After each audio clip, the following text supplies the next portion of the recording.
Everybody, this is Senor Esno, and I hope you guys are doing really well.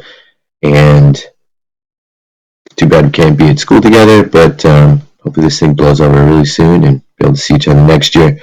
I miss you guys. Today, stem changers, nice little review, and then we're going to introduce some new kinds of stem changers. Not too hard. So, stem changers we also call boot verbs. Why? Because they change inside the boot. So we can draw this chart. We've seen lots of this before. And then we have the boot we can draw in here. So inside the boot is where we do the stem change. So the stem is this part of the verb, of jugar, or any other verb. And then the ending is going to be the AR, the ER, or the IR of a verb.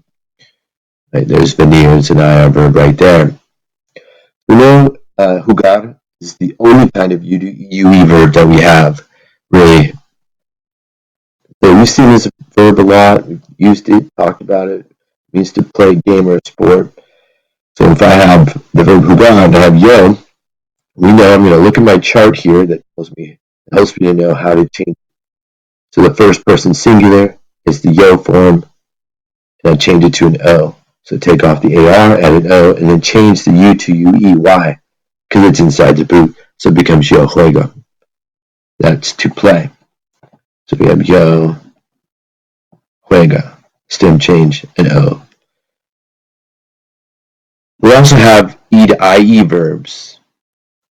So common verbs that we've seen, querer, tener, and venir. Querer to want, tener to have, be, as far as like being have a physical feeling, or to be a certain age. And then venir, to come over somewhere, to come by somewhere. We use this a lot with the chapter 4 vocab. Talked about places around school, el gimnasio, la cafeteria, la biblioteca. An IR verb, so we have different endings for IR verbs and AR verbs. And there's a few differences between this and ER verbs.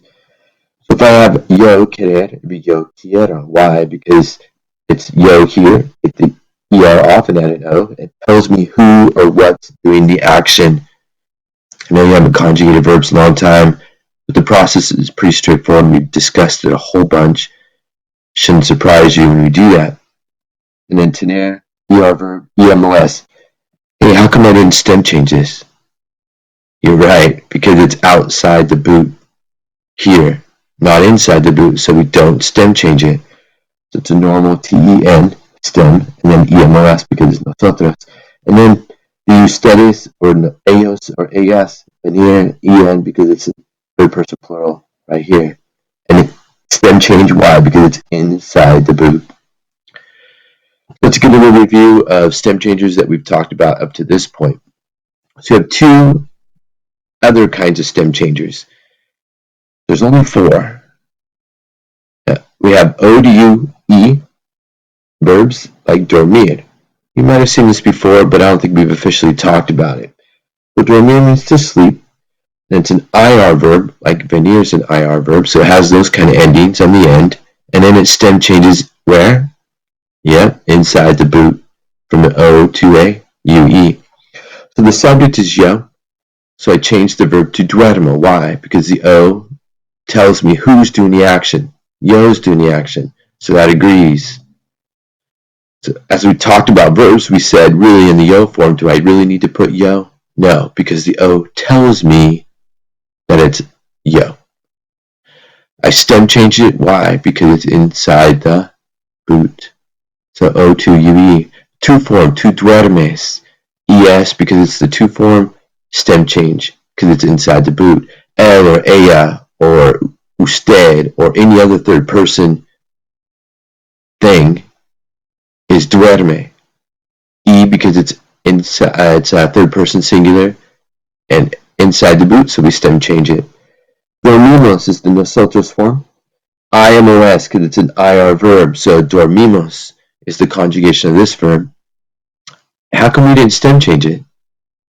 You're right again, because it's outside the boot. It's outside the boot up here. Vosotros, I teach it, but I don't expect you to use it on a test, but I do expect you to know it. And we've talked about this a lot, not hard, dormis, and then duermen, en, because it's third person plural. So we'll get back to you in just a minute to talk about E